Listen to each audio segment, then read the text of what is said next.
Hey everyone, welcome back to my channel Manpreet institute. I hope आप सभी अच्छे होंगे। आज की वीडियो में हम डिस्कस करने जा रहे हैं मराठों का उत्कर्ष।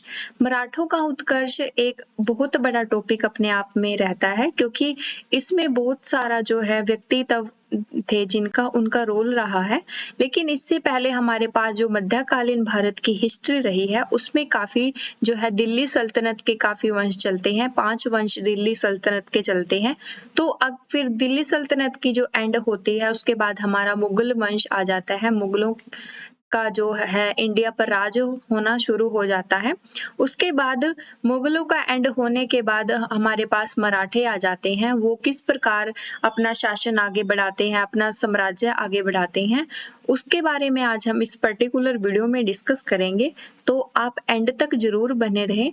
और यदि आप हमारे चैनल पर नए हैं तो प्लीज लाइक शेयर जरूर करते रहिए। ठीक है जी। अगर आपको किसी भी वीडियो का पीडीएफ चाहिए, ठीक है, आप हमारा टेलीग्राम चैनल है जो उसे ज्वाइन कर सकते हैं। वीडियो के पीडीएफ के साथ साथ आपको यहाँ हर प्रकार के एग्जाम से रिलेटेड जो है अपडेशन मिलती रहती है। सारी इंफॉर्मेशन हम टाइम टू टाइम देते रहते हैं। तो प्लीज आप हमारा टेलीग्राम चैनल है जो उसे भी ज्वाइन कर लीजिए, ताकि आपको सारी इंफॉर्मेशन टाइम से मिल जाए। तो बढ़ते हैं अपने टॉपिक पर और डिस्कस करते हैं मराठों का उत्कर्ष।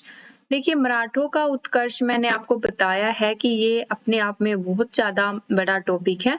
लेकिन अगर हम लुसेंट के हिसाब से चले, क्योंकि हमने जो है लुसेंट को कवर करना है, उसमें दिए गए फैक्ट को हमने कवर करना है, तो इसमें फैक्ट बहुत कम दे रखे हैं। लेकिन जितने भी इसमें फैक्ट दे रखे हैं वो सफिशिएंट है। एग्जाम के पॉइंट ऑफ व्यू से वो बिल्कुल सफिशिएंट है। अगर आपको इसके बारे में और डिस्कस करना है और स्टडी करना है तो आप जो है जो हिस्ट्री की अच्छी अच्छी बुक्स आती हैं, रामचरण शर्मा जी की, सतीश चंद्रा की, उन्हें रीड कर सकते हैं। लेकिन जो यूजीसी नेट हिस्ट्री के कैंडिडेट हैं, आप इनसे मतलब ये नहीं है कि आप सिर्फ इन फैक्ट को पढ़ेंगे, क्योंकि यूजीसी नेट बहुत लेंथी जो है एग्जाम होता है, तो आप के लिए ये सफिशिएंट नहीं रहेंगे। लेकिन अगर कोई वनडे एग्जाम रहता है तो उसके लिए ये फैक्ट जो है सफिशिएंट है। आप इनसे बाहर कोई क्वेश्चन नहीं जाएगा। ठीक है, तो हम डिस्कस करते हैं। मराठा साम्राज्य के संस्थापक शिवाजी थे। सबसे पहले आपको कोई भी टॉपिक अगर आप कर रहे हैं तो सबसे पहले आपको पता होना चाहिए उस साम्राज्य के, ठीक है जी, संस्थापक कौन है, कब स्थापना होती है। ये सारी बातें आपको याद रखनी है, ताकि आप जो है टॉपिक की अच्छे से समझ बना सके।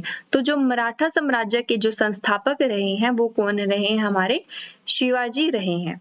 शिवाजी का जन्म 6 अप्रैल 1627 में शिवनेर दुर्ग जिन्नार के समीप हुआ था। इट मीन्स इनके जन्म के बारे में बताया गया है, इनका जन्म कहाँ हुआ है उसके बारे में बताया गया है। आपको ये बात ध्यान रखनी है। शिवाजी के पिता का नाम शाहीजी भोंसले एवं माता का नाम जीजाबाई था। ठीक है जी। शाहीजी भोंसले की दूसरी पत्नी का नाम तुकाबाई मोहिते था।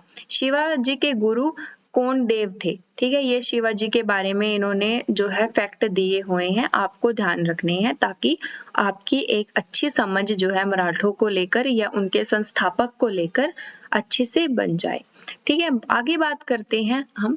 आध्यात्मिक क्षेत्र में शिवाजी के आचरण पर गुरु रामदास काफी प्रभावित थे। आध्यात्मिक क्षेत्र हम कह देते हैं जो ध्यान करते हैं, मतलब एक जो है जैसे गौतम बुद्ध थे, उन्होंने ध्यान ही तो किया था जो उन्हें ज्ञान की प्राप्ति हो जाती है।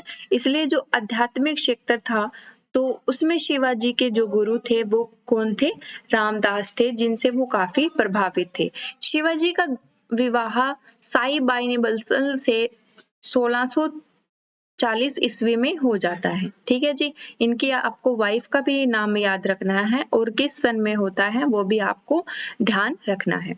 शिवाजी ने जो शाही जी ने शिवा को पूना की जागीर प्रदान की, स्वयं बीजापुर रियासत में नौकरी कर ली। ठीक है, देखिए उस टाइम पे ना ये जो मराठा है इनमें बहुत मतलब ये था कि इनके पास ना बहुत ज्यादा जमीन जायदाद होती थी। इट मीन्स इनके पास काफी एरिया होता था जिसके ऊपर ये शासक करते थे। तो इनके पिताजी क्या करते हैं, इनको पूना की जागीर प्रदान कर लेते हैं और खुद ये बीजापुर की रियासत में एक नौकरी करते हैं। ठीक है, तो जो इनका पूरा जो साम्राज्य था, जो क्षेत्र था, वो ये अपने पुत्र को दे देते हैं।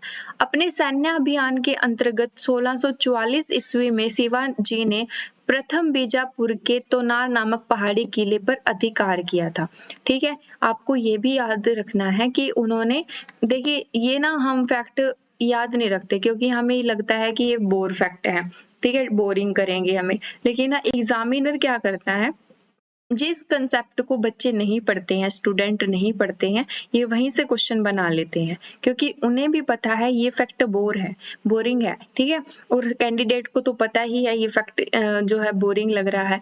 तो एग्जामिनर उन्हीं फैक्ट को आजकल ज्यादा ध्यान रखते हैं जो है कैंडिडेट को बोर करते हैं। ठीक है, तो अगर आपको कोई फैक्ट बोर करने लगे, ठीक है, कोई टॉपिक बोर करने लगे, तो आप समझ लीजिए क्वेश्चन यहीं से बनेगा। ठीक है, तो आपको ये याद रखना है। 1656 ईस्वी में शिवाजी ने रायगढ़ को अपनी राजधानी बनाया। ठीक है जी, शिवाजी को राजा की उपाधि औरंगजेब ने दी थी। अब औरंगजेब कौन था, ये था हमारा मुगल साम्राज्य था, जो उसका बादशाह था औरंगजेब। उसने इसको क्या उपाधि दी थी, शिवाजी को राजा की उपाधि दी थी। देखिए ये इन्हीं के समकालीन चलते हैं, इट मीन्स इन्हीं के पैरेलल चलते हैं, कुछ मुगल और कुछ मराठा। ठीक है, तो ये इनको भी ना मतलब थोड़ा अपने साथ कनेक्ट करके रखते हैं, तो आपको ये याद रखना है। बीजापुर के सुल्तान ने अपने योग्य सेनापति फजल खां को सितंबर जो है 1659 ईस्वी में शिवाजी को पराजित करने के लिए भेजा था। शिवाजी ने 10 नवंबर 1659 को अफजल खान की हत्या कर दी थी। शिवाजी ने मुगल व्यापारिक केंद्र सूरत को 2 बार 1664 एवं 1670 ईस्वी में लूटा था। देखिए ये राजा भी क्या करते थे, ये ना इनका भी ना एक काम था कि ये ना मतलब लूट ज्यादा करते थे धन दौलत की, ताकि ये अपने जो है राज्य का अच्छे से मतलब पालन पोषण कर सके, उसका विस्तार कर सके। जो इनकी सैन्य शक्ति थी उसको अच्छे से बेहतर बनाने के लिए ये भी अटैक करके जो है धन दौलत लूट लेते थे। पुरंदर की संधि 1665 ईस्वी में महाराजा जयसिंह एवं शिवाजी के मध्य संपन्न हुई। देखिए जितनी भी ये संधियां हैं, ठीक है, जितने भी युद्ध हैं, जितनी भी संधियां हैं, मैंने अपनी शॉर्ट वीडियो हैं, जो शॉर्ट्स मैं अपलोड करती हूँ चैनल के ऊपर, उन पे कवर किए हैं। यदि आपको वन लाइनर के फॉर्म में एक एक चीज को रिवीजन करते हुए पढ़ना है तो आप वहां से उनको कर सकते हैं, क्योंकि वहां सिर्फ फैक्ट के बारे में बात करी गई है, तो आप वहां से कर सकते हैं कवर इन सारे टॉपिक को। ठीक है जी, आपको ना वैसे संधियां, ये युद्ध सारे याद रखने हैं क्योंकि ना काफी बार ना फैक्ट यहीं से निकल कर आ जाता है हमारे एग्जाम में। जो 1672 ईस्वी में शिवाजी ने पहला दुर्ग को बीजापुर से छीना। 5 जून 1674 को शिवाजी ने रायगढ़ में वाराणसी काशी के प्रसिद्ध विद्वान श्री गंगा भट्ट द्वारा अपना अभिषेक करवाया था। ठीक है, देखिए अभिषेक करवाते हैं अब ये अपने गंगा भट्ट द्वारा। ठीक है, ये भी आपको याद रखना है। मूल रूप से गंगा भट्ट महाराष्ट्र का एक सम्मानित ब्राह्मण था जो लंबे समय से वाराणसी रह रहा था। अब ये गंगा भट्ट थे जो उनके बारे में बात करी गई है, तो ये आपको याद रखना है। शिवाजी को औरंगजेब ने मई 1666 ईस्वी में जयपुर भवन में कैद कर लिया, जहां वे 16 अगस्त 1666 से भागे थे। ठीक है जी, आगे बढ़ते हैं हम। मात्र 53 वर्ष की आयु में 3 अप्रैल 1680 को शिवाजी की मृत्यु हो जाती है। शिवाजी के मंत्रिमंडल को अष्ट प्रधान कहा जाता है। देखिए ये ना शब्दावली होती है जो कि अष्ट प्रधान किसे कहा जाता है, मंत्रिमंडल को कहा जाता है, या मतलब जो है ऑप्शन काफी दिए जाते हैं, तो आपको ये बातें शब्दावली ध्यान रखनी है ताकि ना आपका मतलब ये अंडरस्टैंडिंग भी बनी रहे और एग्जाम में आपकी ये हेल्प भी करे।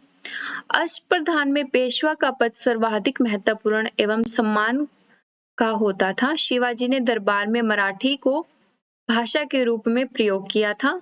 शिवाजी की सेना 3 महत्वपूर्ण भागों में विभक्त थी। ठीक है। पंगश सेना नियमित घुड़सवार सैनिक, इट मीन्स ये हमेशा घोड़े पर सवार रहते थे। सिलदार अस्थायी घुड़सवार सैनिक, ये कभी भी मतलब घोड़े की सवारी नहीं करते थे। पैदल सेना को तो आपको पता ही है, जो सेना पैदल चलती है। देखिए ये भी आपको याद रखना है, पंगा सेना किसे कहते हैं, सिलदार सेना किसे कहते हैं। ठीक है जी। आगे बात कर लेते हैं, शिवाजी को तोपें अंग्रेजों ने प्रदान की थी। उस टाइम पर ये हो गया था कि ना जो है अंग्रेज भारत में एंटर हो जाते हैं, तो इन्होंने इनका साथ भी काफी दिया, क्योंकि इनको अपना पैर जमाना था सबसे पहले अंग्रेजों को यहाँ। तो ये क्या करते हैं, भारतीयों के हित में बात करते हैं। जितने यहाँ सम्राट रहते हैं, बादशाह रहते हैं, उनके हित में काम करते हैं, उनकी हेल्प करते हैं, उनको चीजें प्रोवाइड करते हैं ताकि वो अपनी अच्छी इमेज बना सके। तो जो तोपें थी वो अंग्रेजों ने प्रदान करी थी, किसको, शिवाजी को। मराठा राज्य के अंतर्गत 2 प्रकार के क्षेत्र होते थे। स्वराज सबसे पहला क्षेत्र, जो क्षेत्र प्रत्यक्ष मराठों के नियंत्रण में होता था उसे स्वराज क्षेत्र कहा जाता था। इट मीन्स क्या होता था, जो पूरी तरह से किसके कंट्रोल में था, मराठों के कंट्रोल में था, उसे क्या कहा था, स्वराज क्षेत्र कहा जाता था।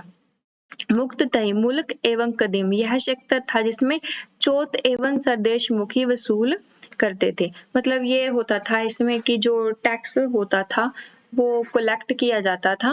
ठीक है जी। मर जामी प्रथा का संबंध मराठा भू राजस्व व्यवस्था से था। शिवाजी की कर व्यवस्था मणिक अमर की व्यवस्था पर आधारित थी। ठीक है जी, आगे बढ़ते हैं हम। जो शिवाजी थे उन्होंने रस्सी द्वारा नाप की व्यवस्था के स्थान पर काठी एवं मानक छड़ी का प्रयोग आरंभ में लाया था। देखिए ये ना रस्सी से मापना, जैसे ये मतलब खेत है, इसको क्या करते थे, पहले रस्सी से ऐसे मापते थे। तो ना शिवाजी ने इसको आगे कंटिन्यू नहीं किया, इन्होंने क्या किया, काठी एवं मानक छड़ी, मतलब कोई जैसे लोहे की छड़ हो गई, ठीक है, तो उससे ये मतलब इसको नापते थे। इन्होंने इसका प्रयोग जो है प्रारंभ किया था। शिवाजी ने जो है, देखिए शिवाजी ने ना बहुत सारे काम किए हैं। ठीक है, आपको ना सारे काम तो नहीं याद रखने हैं उनके, लेकिन जो मोर इम्पोर्टेंट है वो आपको याद रखने हैं, और मैंने बता ही दिए हैं जैसे पीछे स्लाइड में कि कौन कौन से उसके ज्यादा इम्पोर्टेंट वर्क थे, तो आपको वो याद रखने हैं। शिवाजी ने 1679 में अनायजी दत्तो द्वारा व्यापक भूमि सर्वेक्षण कराया था। शिवाजी के समय उपज का 33% राजस्व के रूप से वसूला जाता था, जो बढ़कर 40% हो गया था।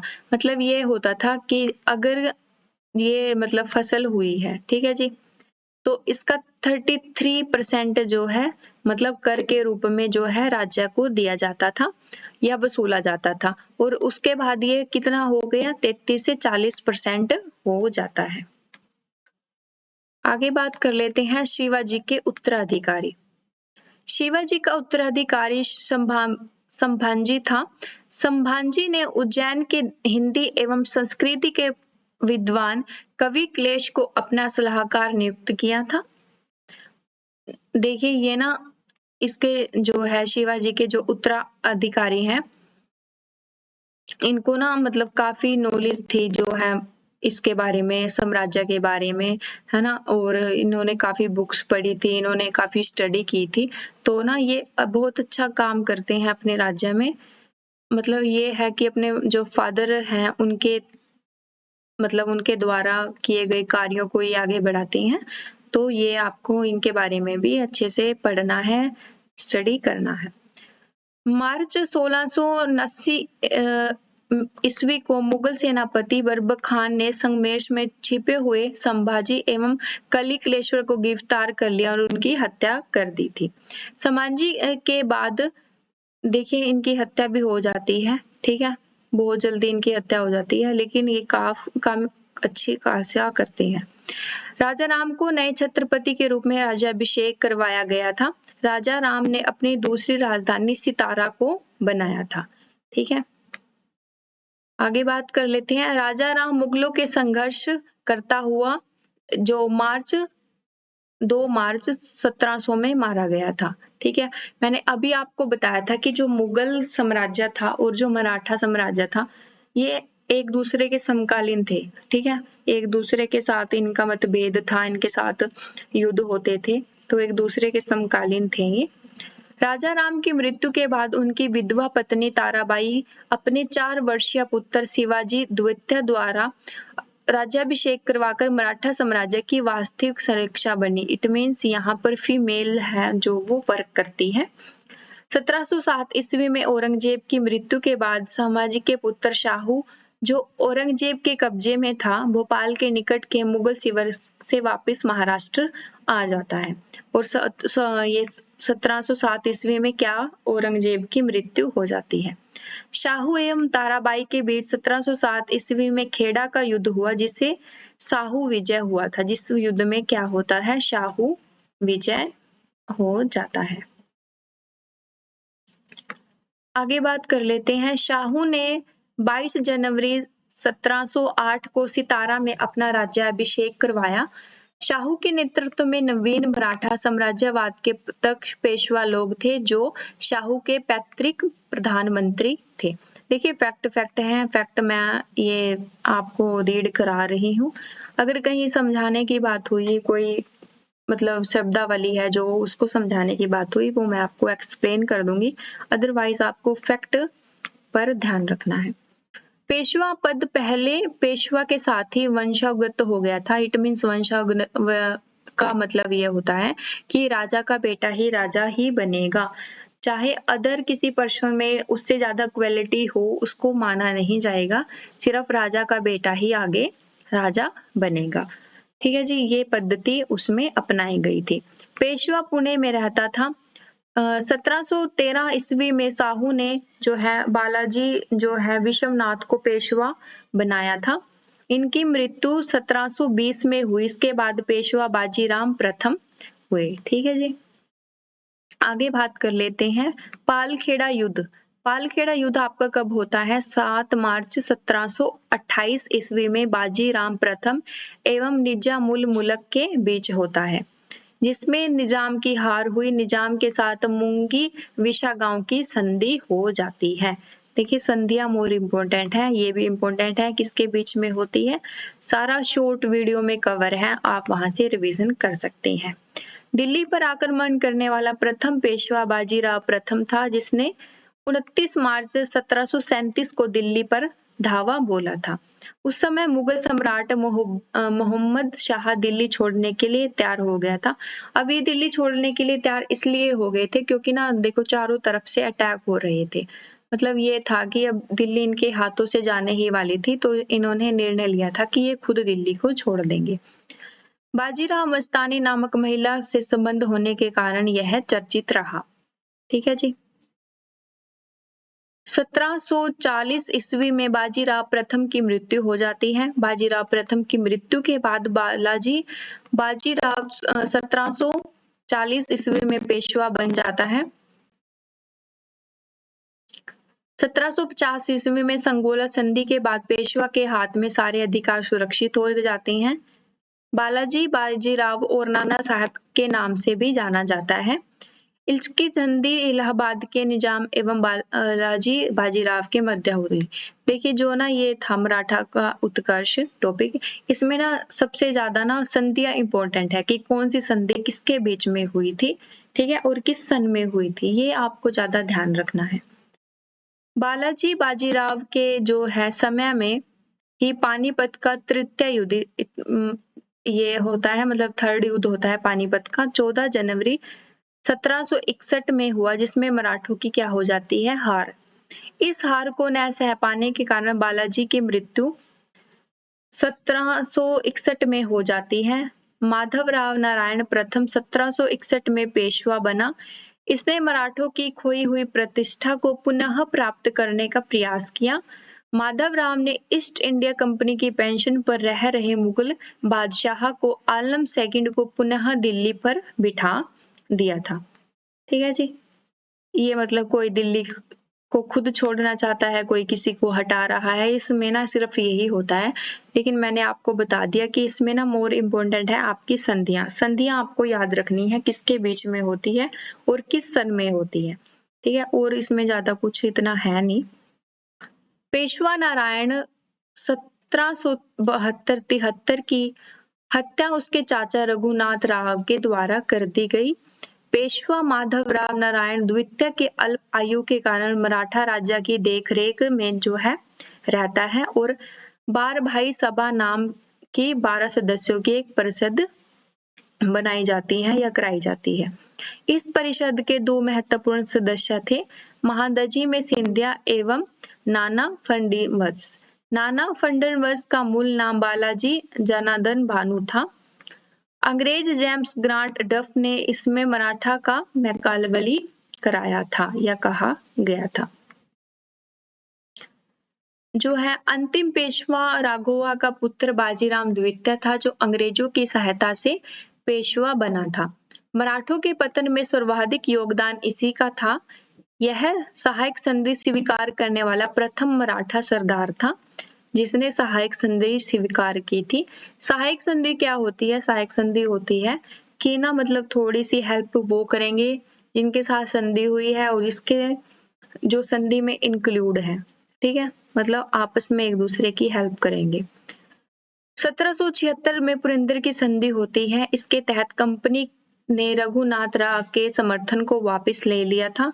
प्रथम आंग्ल मराठा युद्ध 1782 ईस्वी में साल बाई संधि के साथ खत्म हो जाता है।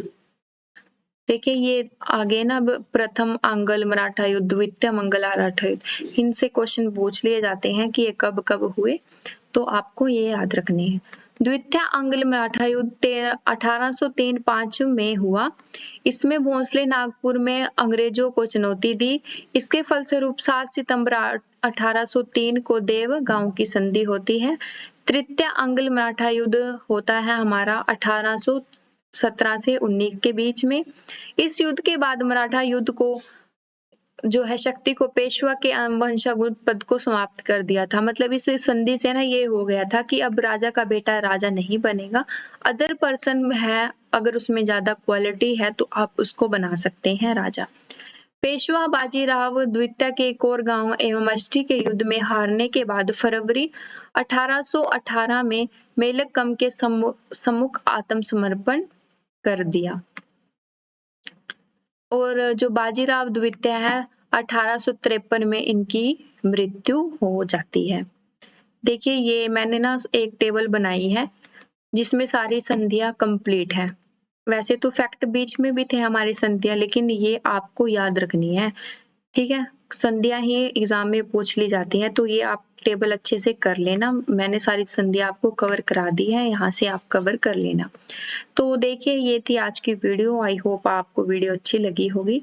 प्लीज वीडियो को लाइक शेयर जरूर करते रहिए आप, ठीक है जी। अगर आपकी कोई क्वेरी है, कोई आपके मन में डाउट है, कोई क्वेश्चन है, तो आप हमें कमेंट कर सकते हैं, ठीक है जी।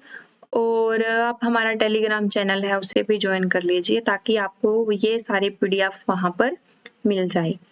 तो थैंक्स फॉर वॉचिंग। जय हिंद। मिलते हैं नेक्स्ट वीडियो में।